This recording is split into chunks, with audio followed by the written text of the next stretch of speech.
সাংবাদিক বন্ধুগণ, আসসালামু আলাইকুম।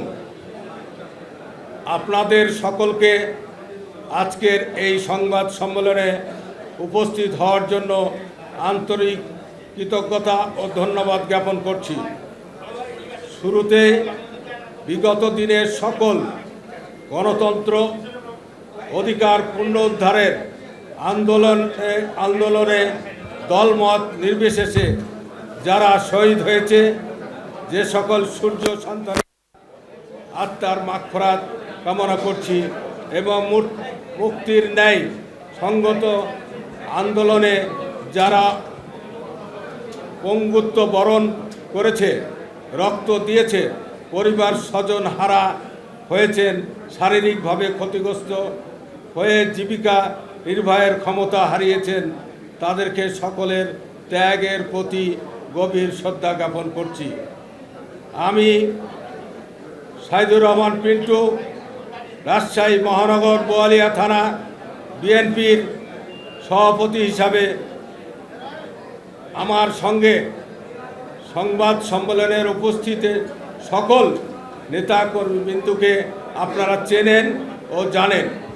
আমরা এখানে উপস্থিত প্রায় সকলেই রাজশাহী মহানগরের বিভিন্ন পর্যায়ে দায়িত্বশীল থেকে বিগত দিনের সকল ফ্যাসিবাদ বিরোধী ও গণতন্ত্র পুনরুদ্ধার আন্দোলন সংগ্রামে বিএনপি সকল কর্মসূচিতে সামনের সারি থেকে রাজপথে নেতৃত্ব দেওয়ার কারণে অতীত অবৈধ ফ্যাসিস্ট সরকার কর্তৃক অদূর অতীতে আমাদেরকে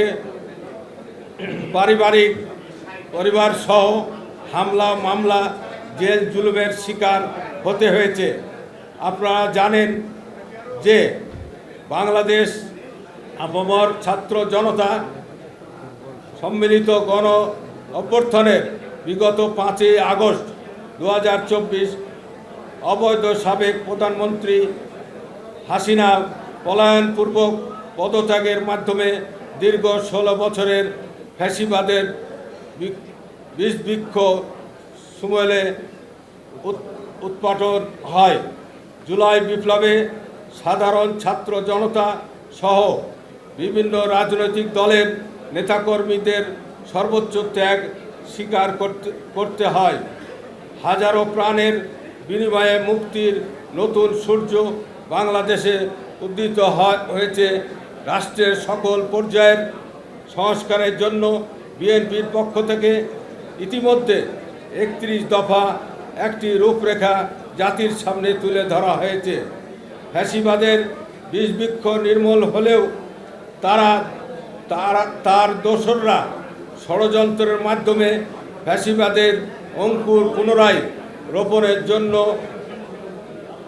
অপতৎপরতা চালাচ্ছে। অত্যন্ত দুঃখের সাথে বলতে হচ্ছে যে রাজশাহী মহানগর বিএনপি কমিটির কয়েকজন নেতৃবৃন্দ আওয়ামী লীগ সহ ছাত্রলীগ, যুবলীগ, স্বেচ্ছাসেবক লীগের বিভিন্ন পর্যায়ে যেসব নেতাকর্মী চাঁদাবাজি, মাদক ব্যবসা, সন্ত্রাসী কার্যকলাপ সহ অপকর্মের সাথে জড়িত, এমনকি জুলাই বিপ্লবে তারা ছাত্র জনতার উপরে হামলার সাথে সম্পৃক্ত এবং সরাসরি নেতৃত্ব প্রদানকারী পতিত ফ্যাসিবাদের দোসরদের পুনর্বাসনের জন্য প্রত্যক্ষভাবে আশ্রয় প্রশ্রয় প্রদান করছেন। আপনারা অবগত আছেন যে বিএনপির মনোনীত ভারপ্রাপ্ত চেয়ারম্যান দেশনায়ক জনাব তারেক রহমান কঠোর নির্দেশনা দিয়েছেন, দলীয় পরিচয় ব্যবহার করে কেউ যেন অবৈধ কর্মকাণ্ড জড়িত না হয়, এই ব্যাপারে সতর্ক থাকতে। কিন্তু এসব নির্দেশনা উপেক্ষা করে মহানগর বিএনপি চিহ্নিত নেতৃবৃন্দ বেআইনিভাবে প্রতিষ্ঠান জবরদখল, ভূমি ভবন দখল, অযাচিত প্রশাসনিক হস্তক্ষেপ, চাঁদাবাজি সহ ব্যক্তিগত অর্থনৈতিক কর্মকাণ্ডের দ্বারা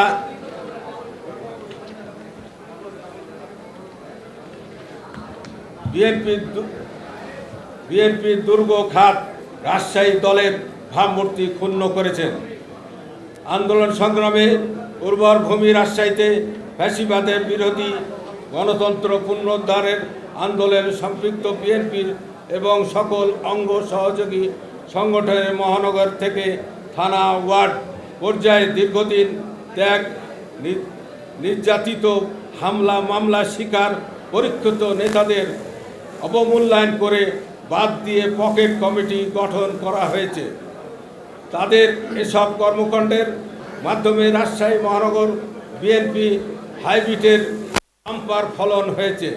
বিগত দিনে যেসব আওয়ামী মদকপুষ্ট সন্ত্রাসীদের দ্বারা বিএনপির নেতাকর্মীরা রাজশাহীতে হামলা মামলা জুলুম নির্যাতনের শিকার হয়েছে, তাদেরকে বর্তমানে রাজশাহী মহানগর বিএনপি কিছু বিন্দু নিজের ব্যক্তিগত স্বার্থে ব্যবহার করেছেন, শিষ্য বানিয়েছেন এবং তাদেরকে দলীয়ভাবে আশ্রয় দিয়েছেন। বিভিন্ন থানা ওয়ার্ড ভিত্তিক কমিটিগুলো আওয়ামী লীগ চিহ্নিত সন্ত্রাসী চাঁদাবাজ সুবিধাভোগীদের পদ বাণিজ্যর বিনিময়ে বিএনপি পুনর্বাসন করা হয়েছে।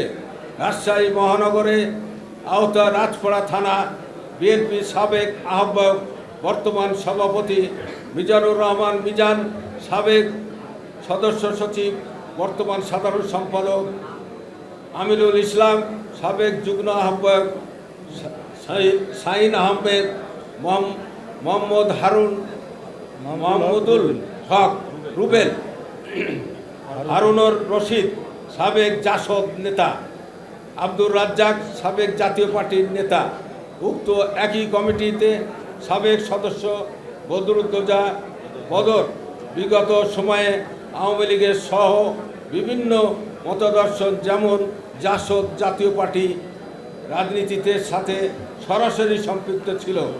আওয়ামী লীগের নেতাদের সাথে ব্যবসায়িক সম্পর্ক সহ বিভিন্ন অপকর্মের সাথে জড়িত ছিল।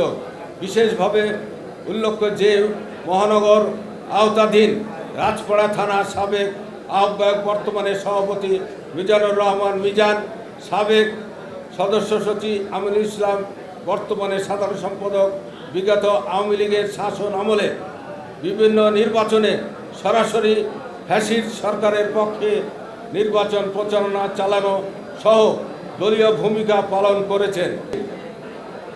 অপরাধীদেরকে এত কিছু অভিযোগ প্রমাণাদি থাকা সত্ত্বেও তাদের আবার নতুন করে পদোন্নয়ন করা আর অপরাধীদেরকে পুরস্কৃত করা একই কথা। এই কমিটি গঠন প্রক্রিয়া থেকে শুরু করে অপরাধীদেরকে বিভিন্ন কমিটিতে পদোন্নয়ন করে পুনর্বাসন করা, কারণ স্থানীয়ভাবে বিএনপি ভাবমূর্তি ক্ষুণ্ণ হয়েছে। 11 নম্বর ওয়ার্ড বিএনপি সিনিয়র যুগ্ম আহ্বায়ক করা হয়েছে রাসেল হোসেন নামে যুবলীগ নেতাকে।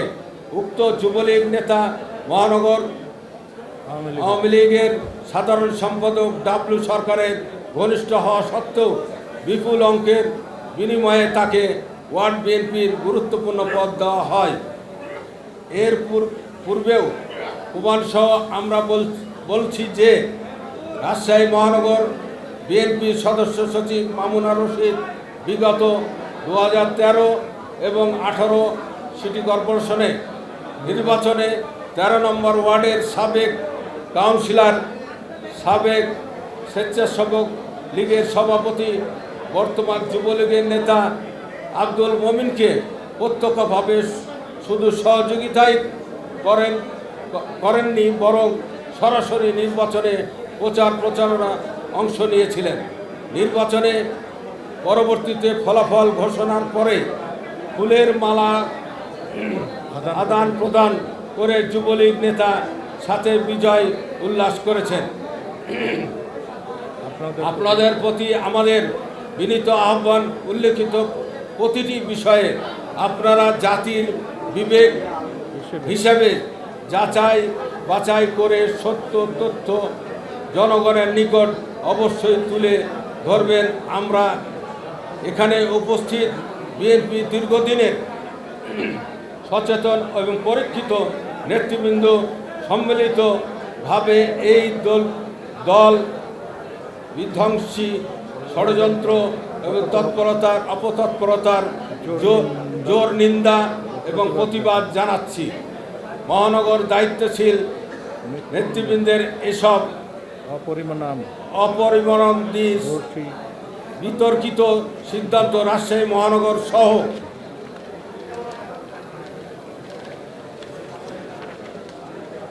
আওতাধীন প্রতিটি ইউনিটের দলীয় শৃঙ্খলা পরিপন্থী কর্মকাণ্ডের ব্যাপকভাবে বৃদ্ধি পাচ্ছে। চেইন অফ কমান্ড ভেঙে পড়েছে। পুনরায় নেতাকর্মীবৃন্দের বৃহত্তর অংশকে রাজনীতি থেকে পরিকল্পিতভাবে সরিয়ে দেওয়া হচ্ছে। মহানগর থেকে থানা ওয়ার্ড কমিটি থেকে দীর্ঘদিন পরীক্ষিত নির্যাতিত ত্যাগী এবং পরিশ্রমিক নেতাকর্মীদের শুধু বাদই দেওয়া হয়নি, বরং অবমূল্যায়ন করা হয়েছে। আমাদের মতো নেতাকর্মীদের মতামত এবং মূল্যায়ন কোনো স্থানে রাজশাহী মহানগর বিএনপি থানা ওয়ার্ড কমিটিতে নেই চলে। রাজশাহী মহানগর বিএনপির এসব নেতৃবৃন্দের অপকর্মের কারণে তৃণমূল নেতাকর্মীরা বিব্রত এবং ব্যথিত এবং বঞ্চিত।